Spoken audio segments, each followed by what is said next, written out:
Développement, pauvreté, unité, infrastructure, eau et électricité. L'élection de M. Victor Kitenge comme gouverneur de la province du Sankuru suscite plusieurs attentes. On en parle tout de suite avec un invité. Bienvenue. Merci, madame. Monsieur Pascal Epanjola est ressortissant de la grande province du Sankuru, secrétaire et rapporteur de la dynamique. Honorable Jean-Paul Yango, c'est bien ça? Exact. Alors, comment avez-vous accueilli l'élection de Victor Kitenge comme gouverneur du Sankuru? Merci, madame, avec bravoure. Messieurs, vous me permettez de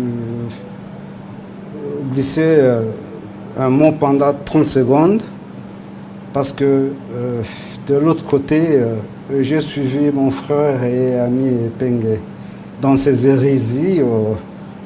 Juste pendant 30 secondes. Il fait l'apologie de Kagame et après il tire à boulet rouge sur Macron. Mais ce qui est curieux, c'est que dans sa conclusion, il s'amuse à dire que non, ouais, il y a possibilité de pouvoir... non, bon, enfin, je le comprends, mais c'est pas correct. C'est pas honnête scientifiquement. C'est pas honnête, c'est pas correct. Ok, revenons d'accord, merci. Revenons à la thématique. Okay. La thématique, comment avez-vous accueilli la nouvelle de l'élection du nouveau gouverneur du Sankuru? C'est comme je l'ai dit tantôt, avec bravoure. Vous pensez qu'il a le profil pour diriger cette province? La bravoure ou les moyens dans toutes les dimensions, il les a, mais attendons voir dans les actions, parce que la théorie c'est une chose, la pratique sur terrain en est une autre. Depuis le démembrement, cette province a du mal à décoller. Quelles devront être les priorités de Victor Kitenge? Exact, madame. Cette province...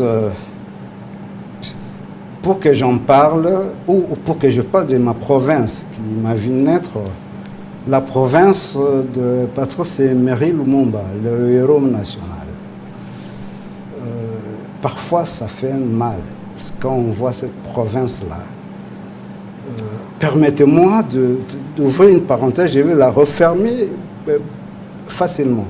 Je suis géographe de formation de l'université de Kinshasa, aménageur du territoire, avec comme sous-domaine de prédilection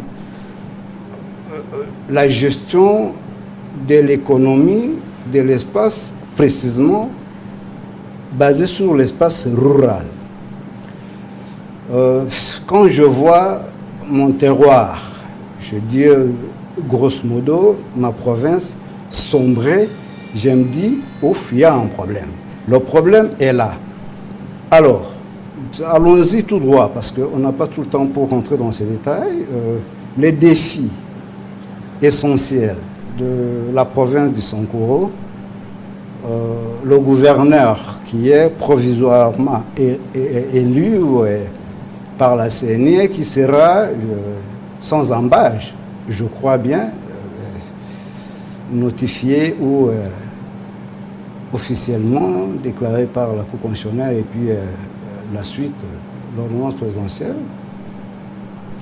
n'aura pas la tâche facile. Justement, quelles devront être ses priorités? Voilà. Excusez, avant d'aller dans ces priorités, on doit d'abord savoir sur quoi les problèmes de la province. Cette province a, à mon avis, 3 problèmes principaux.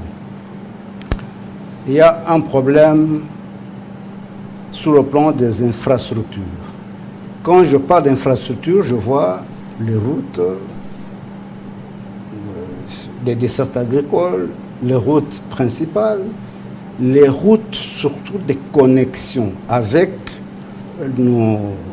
les autres provinces sœurs environnantes qui font la périphérie, ou ce qu'on dit communément les frontières, ou exactement. C'est là le grand défi, le premier défi auquel le gouverneur doit s'attarder, c'est celui-là. C'est celui de désenclaver la province du Sankuru. Mais pour y parvenir, à mon avis, je crois que le gouverneur aura tâche facile ou fera exercice utile ou facile lorsqu'il va s'écarter des vieilles méthodes. J'insiste et je persiste, des vieilles méthodes de gestion de la province du Sankuru. Vous avez parlé du premier problème. Le deuxième? Exactement. Le deuxième problème? Le deuxième problème, j'ai parlé d'infrastructure. Le deuxième problème, ça sera le problème de gestion. La gestion orthodoxe de moyens. D'abord interne de la province et ensuite des dotations du gouvernement national. Le troisième problème? Le troisième problème sera le problème lié au social. Quand je parle du problème lié au social, j'attache exactement, pour gagner le temps, le problème sécuritaire. Madame, vous savez qu'au Sankuru, il y a un sérieux problème sécuritaire. Et les gens ne prennent pas le temps de pouvoir examiner cette question avec amour. Ils le font avec passion. Mais je vous dis qu'il y a des milices dans le Sankuru. Voyez-vous, le Sankuru, dans sa partie sud-orientale, est rattaché au Maniema. Le Maniema est juste à côté de Goma. Alors, je glisse un mot là-bas. Ce n'est pas pour rien que par facilité, parce qu'il y a problème d'infrastructure, surtout routière, le commerce, qui est une puissance, une force de prédilection maintenant au Sankuru, est beaucoup plus tourné vers cette facette-là orientale, où les gens de tous les territoires, excusez-moi madame, du Sankuru font ce commerce-là, et ils vont vers Maniema et Goma et tout ça. Mais lorsque il n'y a pas la sécurité, et ici je vais insinuer cette notion, qu'on le veuille ou pas, je sais qu'il y en a qui ne seront jamais d'accord avec moi. Il y a des politiciens véreux. Pour eux, sans cette malice-là, ils ne vivront pas, ils n'auront pas de poids politique. Ils ont entretenu des milices, ils entretiennent... Tenez, madame, c'est que moi je suis territoire d'école, ce que je n'ai jamais connu depuis ma naissance. Cette histoire des milices, aujourd'hui dans mon territoire de Kolé, il y a des milices entretenues par des politiciens. Des politiciens que vous ne voulez pas citer, alors... Je ne vais pas citer parce que vous ne m'avez pas... alors, le Sankuru est également une province minière, mais l'exploitation minière demeure encore artisanale. Alors, quelles sont les pistes de solutions pour que la production minière n'échappe pas aux autorités de cette province? Exact, madame. Vous allez un peu plus vite à Benzogne, c'est question de temps également.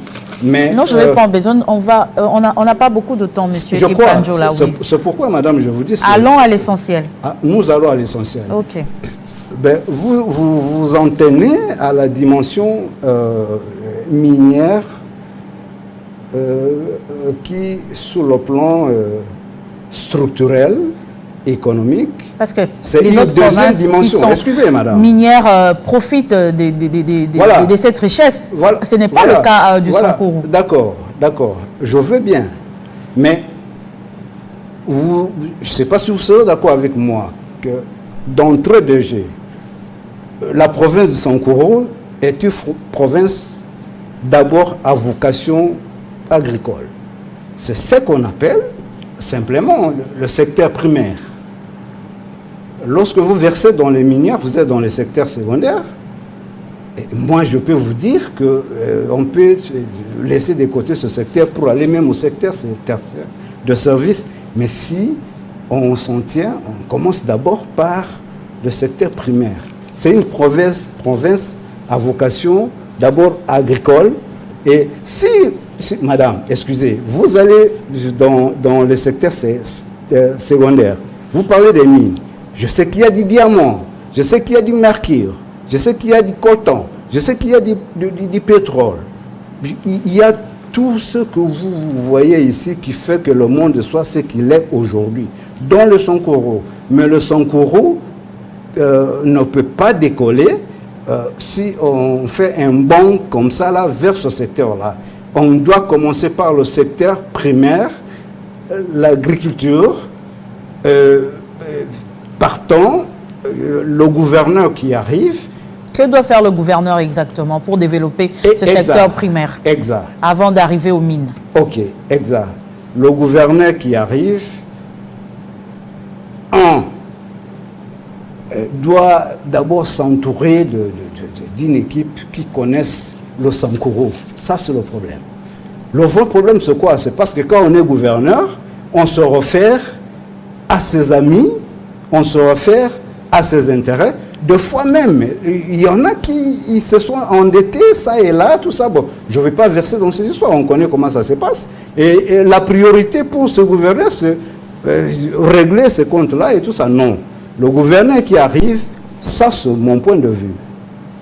Les moyens, peut-être il n'en trouvera pas parce que les caisses seront vides, ça c'est vrai, mais il devra créer des moyens, et les moyens qu'il devra créer, et le peu qu'on lui rétrocédera du gouvernement central, il, à mon avis, devra investir tout ça pour les infrastructures routières d'abord, des dessertes agricoles, les infrastructures.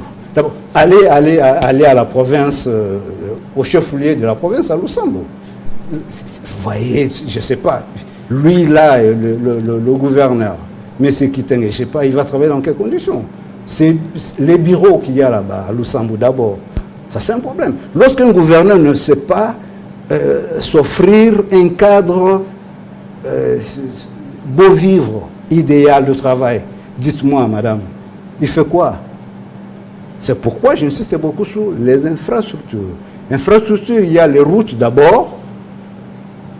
Infrastructures, il y a les hôpitaux.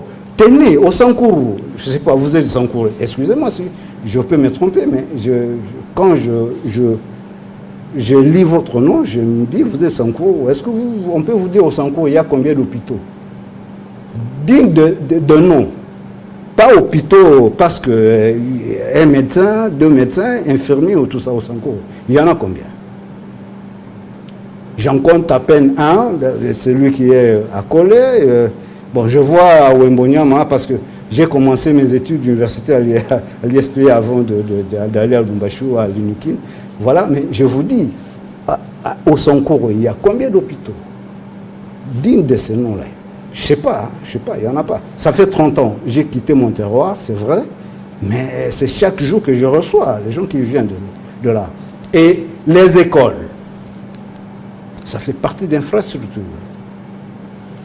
Il y a combien d'écoles dignes de nom? Qu'est-ce qu'on appelle école? Qu'est-ce qu'il y a comme école au Sankoro? C'est pourquoi je dis, on va trop loin pour parler de mines. Je suis d'accord avec vous, il y a tout là-bas. Et même alors, vous avez bien dit, c'est une exploitation artisanale qui ne profite pas au trésor public. Ça va dans les poches de jeunes gens qui prennent le risque, et également, par le passé, de personnes que les prédécesseurs de celui qui vient là-bas, ils utilisaient pour son compte, etc. Alors, ça ramène quoi à la province? Et nous, là, de laisser pour compte, je ne peux pas accepter ça. C'est pas alors, normal. on va chuter par là. Les ressortissants du Sankoro pointent du doigt la mauvaise gestion des anciennes autorités locales qui ont favorisé la pauvreté dans cette province. Exact. Vous êtes du même avis? Je suis de cet avis et je m'en vais pour preuve. Le Sankoro se vide de plus en plus. C'est vide et personne ne rentre pour investir dans la province. J'en viens. Je commence d'abord par l'élémentaire. Le Sankourou se vide de plus en plus de sa jeunesse. De un. Deux, des investisseurs que moi, tout petit, j'ai connus. Déjà, vous-même, des grands commerçants. Vous êtes venu il y a 30 ans. Moi-même, ça fait 30 ans, vous n'êtes pas retourné. Je ne retourne pas. Pourquoi? Je ne vais pas vivre cette vie où il y a 2, 3, 4 personnes qui s'arrangent et ils prennent le monopole de la province. Ben là, les responsabilités sont partagées. Chacun les responsabilités sont partagées, je suis d'accord. Mais je ne vais pas marcher dans cette logique-là où 3, 4 personnalités politiques s'arrangent. Ici à Kinshasa, ils vont là-bas, ils font la loi et tout ça. Et vous voulez que je sois qui? Leur valet? Que je prenne ma femme, mes enfants, je les ramène là-bas? Alors que les leurs sont en Europe et ils font ce qu'ils veulent. Non, je ne peux pas. Je voudrais bien qu'on arrange les choses. Vous savez, je vais terminer par là, excusez madame. Il n'y a pas de richesse que d'hommes. Mais le Sankourou, je ne sais pas, c'est une terre d'hommes. Quand je vois Emery Patrice Lumumba, sa mémoire, pour moi, je ne sais pas. J'aurais dû commencer par là. Mais je vous dis, le Sankourou, ce n'est pas n'importe quelle province. Vous avez l'intelligence de ce pays de la RDC. Hein? Tenez, même si nous représentons à peine 5% de la population de la RDC, mais je vous assure que le Sankourou n'est pas le minime en termes de ressources humaines. Mais toutes ces têtes-là qui s'évadent, qui ne veulent pas investir au Sankourou, qui ne veulent pas revenir, c'est parce que il y a juste un petit groupe de gens qui s'arrogent de la province et ils en font ce qu'ils veulent. Eh bien, qu'est-ce que vous voulez? Voilà. Merci, Monsieur Pascal Ipanjola. Je rappelle que vous êtes secrétaire et rapporteur de la dynamique honorable Jean-Paul Yango. Merci d'avoir répondu à notre invitation. C'est moi qui vous remercie et je serai très content de... C'était un plaisir de partager ce plateau avec vous. Merci beaucoup. Voilà qui met fin à ce grand magazine Kinshasa Direct sur Télé 50. À 19h, retrouvez Christopher Ochokoum pour la grande édition du journal.